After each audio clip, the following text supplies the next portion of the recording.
मघाशी पांडुरंग पांडुरंग या गजरात मन एवढं रमून गेलं की या गाण्याबद्दल बोलायचं राहून गेलं. लक्षातच नाही आलं की काय बोलावं याच्या पुढे आता. पण बोललं पाहिजे ना, गाणं त्याचं वैशिष्ट्य.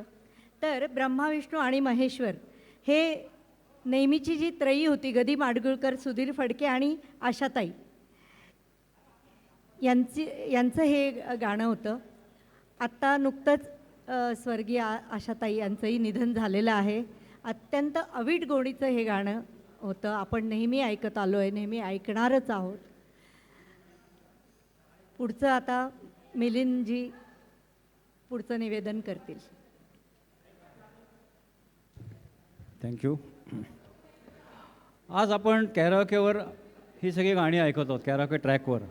पण जर हाच कार्यक्रम आपल्याला लाईव्ह ऑर्केस्ट्रेशन करायचं झालं असता तर काय राहिलं असतं? तर वेगवेगळी वाद्य राहिली असती, म्हणजे टाळ, मृदुंग, चिपळ्या, त्यानंतर काय हार्मोनियम, बरंच काय काय राहिलं असतं.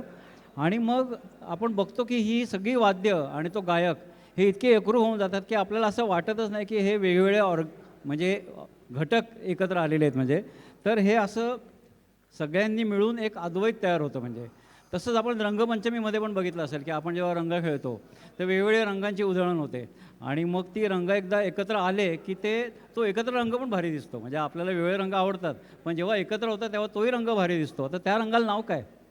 तर त्या रंगाला नाव काय? श्रीरंग असं आपण म्हणूयात. म्हणजे तर तो जे एकत्र येऊन होतं, अद्वैत जेव्हा संपतं, जेव्हा तू मी भाव संपतो तेव्हा जे बनतं ते अद्वैत आहे. म्हणजे तर आपण आजच्या कार्यक्रमाची जी थीम आहे तर तीच आहे की अवघा रंग एक झाला.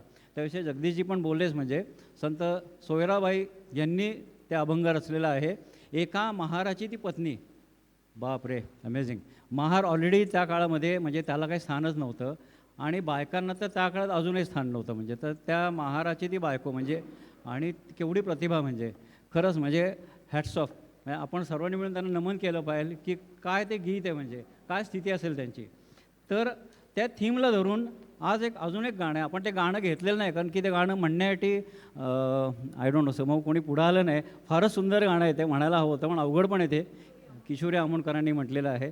त्याला न्याय देऊ शकेल आपण असा कोणीतरी गायक आपल्यातनं शोधूयात. म्हणजे पण आत्ता आपल्याला एक गायक सापडलेला आहे की जो टाळ बोले चिपळीला ह्या माध्यमातून सगळ्या वाद्यांना एकत्र आणतो आहे आणि एक मस्त सुंदर समा तयार करणार आहे.